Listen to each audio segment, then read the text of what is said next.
Hi, thanks for tuning into this short video. My name is Brad Houston. I'm the City Records Officer and Manager of the City Records Center in the Municipal Research Center.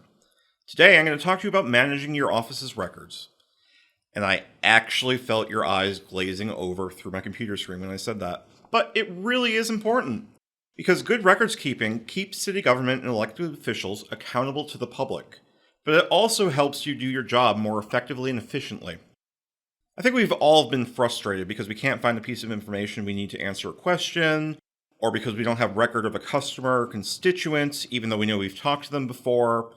Good records management limits these frustrations, helping you focus on the specific records you need to do your job. So, a few baseline definitions before we get into the meat of the presentation. When I talk about Common Council records, I'm really talking about two broad sets. First, we have the records of the Common Council itself. These are things like council proceedings, files, attachments, multi-member press releases, things like that. These are being maintained centrally, either on Legistar or in the city clerk's office, or both. So what we're really focusing on today are the records of individual council members. These are the records created or received by your respective offices, but they don't necessarily make it all the way to being added to the official record. You need them to do the job, but they're not necessarily publicly available by default.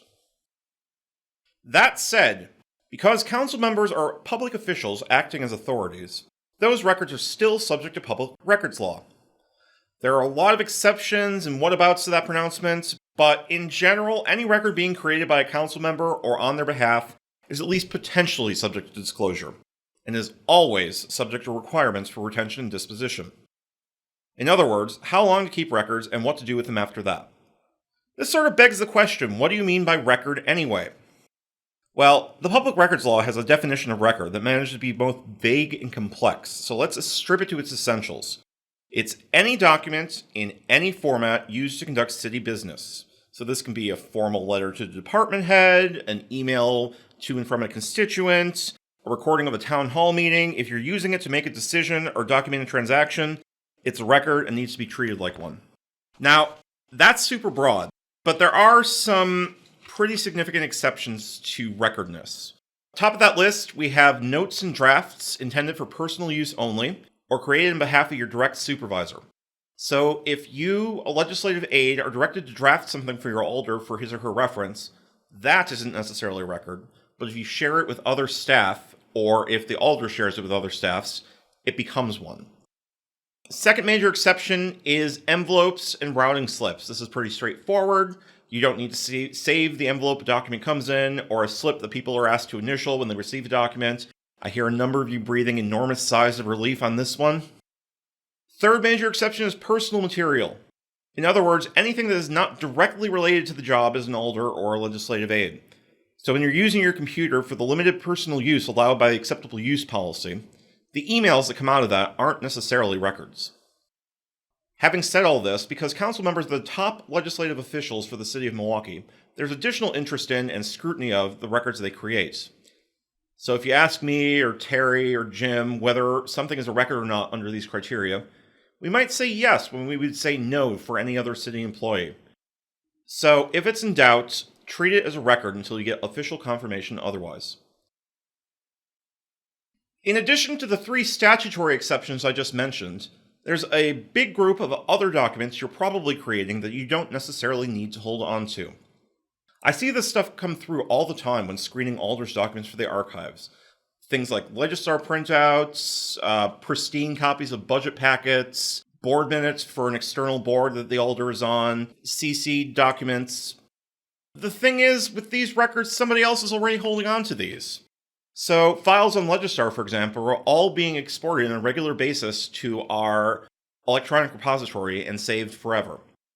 I'm not saying there's no reason for you to have this material, but end of the day, it's what's called convenience copies, meaning that you personally do not have records obligations toward it. So keep it for as long as it's useful, but once that time has passed, you can toss it without worry.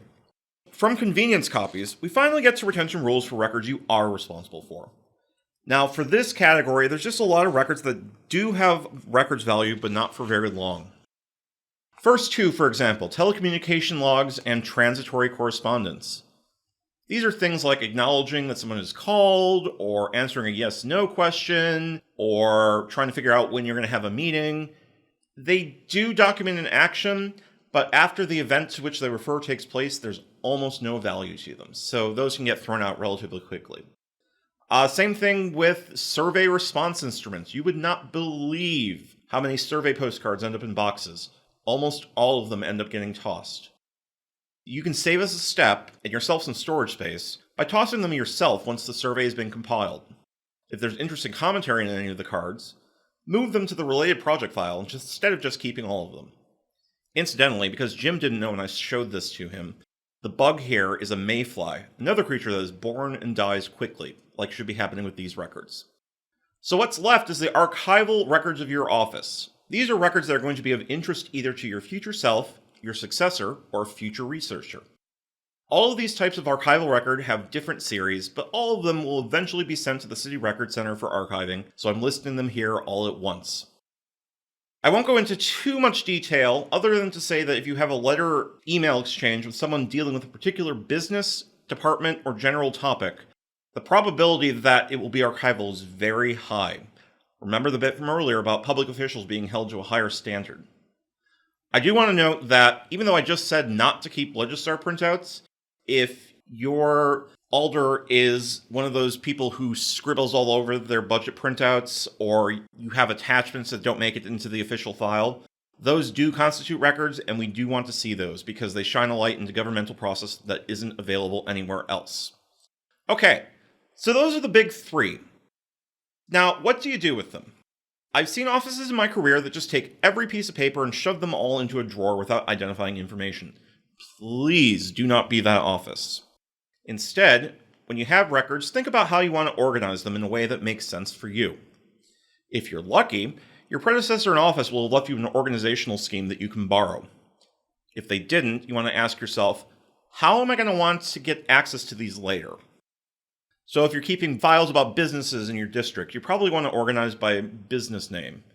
Or if you have constituent files, you might want to go by last name. Or I've seen alders who go by street name and number.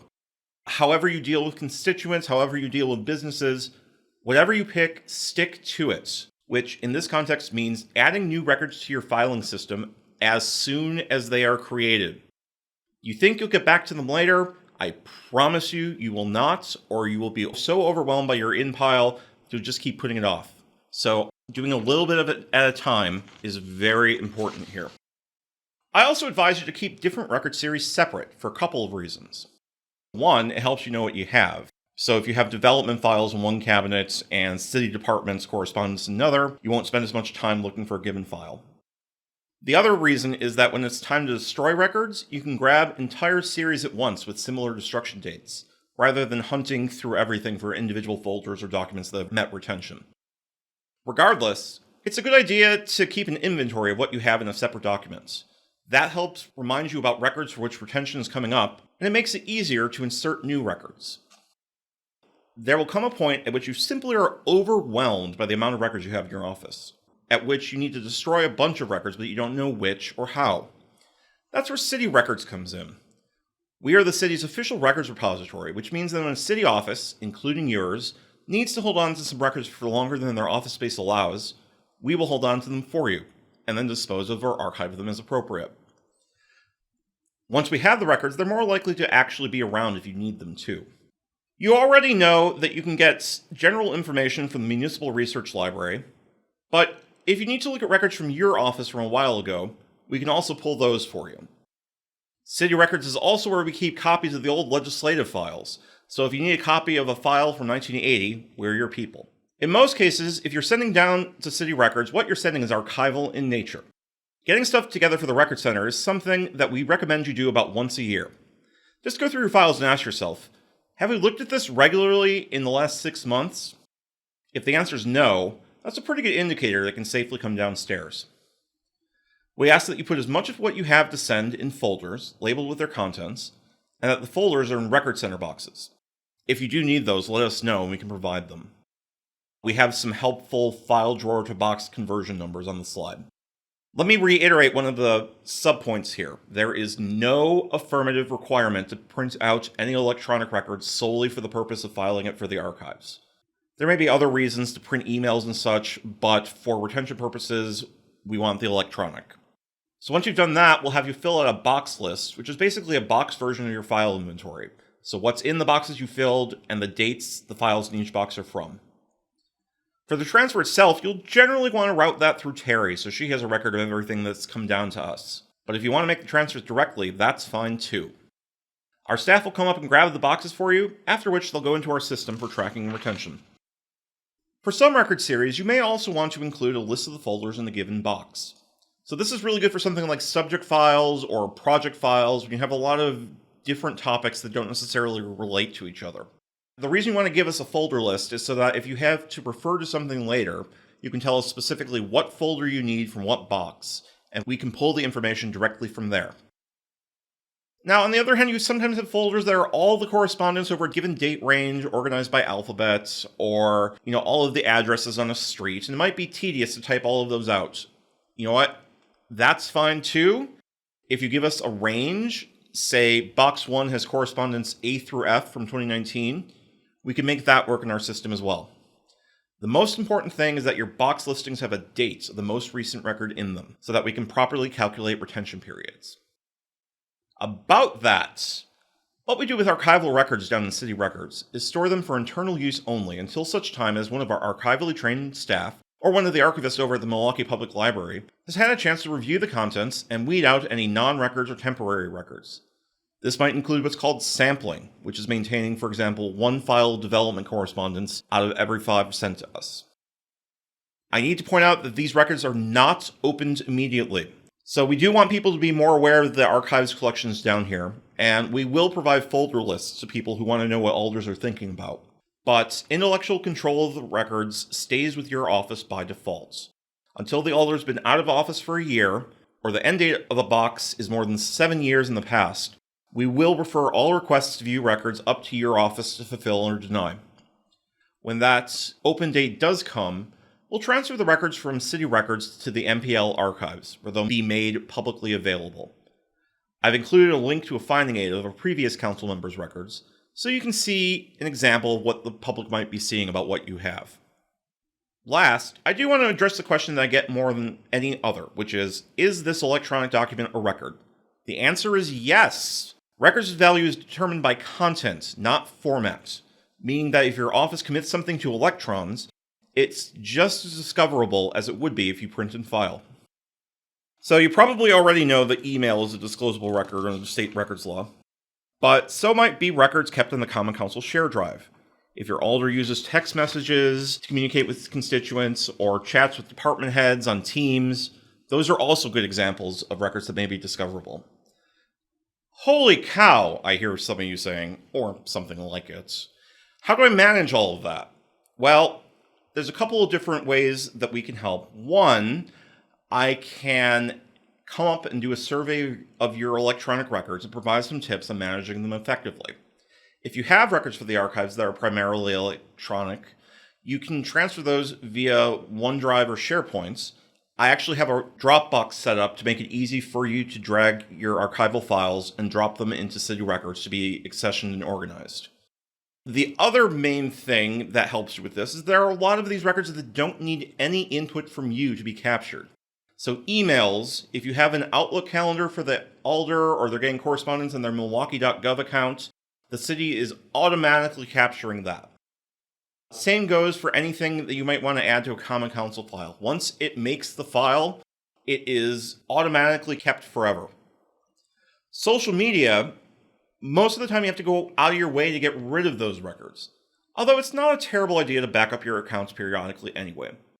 Regardless of whether or not they're automatically captured, you should organize them as if they were not anyway, because it's going to save you a lot of headache in the long run.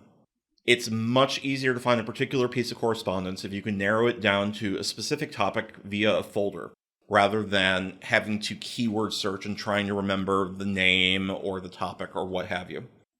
So that's my spiel. Thanks for sticking with it. If you need additional help, the City Records website and Mint page has a plethora of resources about what records management and record center operations look like and how they might apply to you, including any global schedules you might need for things like leave requests, pay stubs, things like that. If you don't find what you're looking for there, the state also has a municipal record schedule that describes some of the common records maintained by municipalities. If you see something on there that we don't have, you can request that we adopt it. Finally, have us come up and give you a records consultation.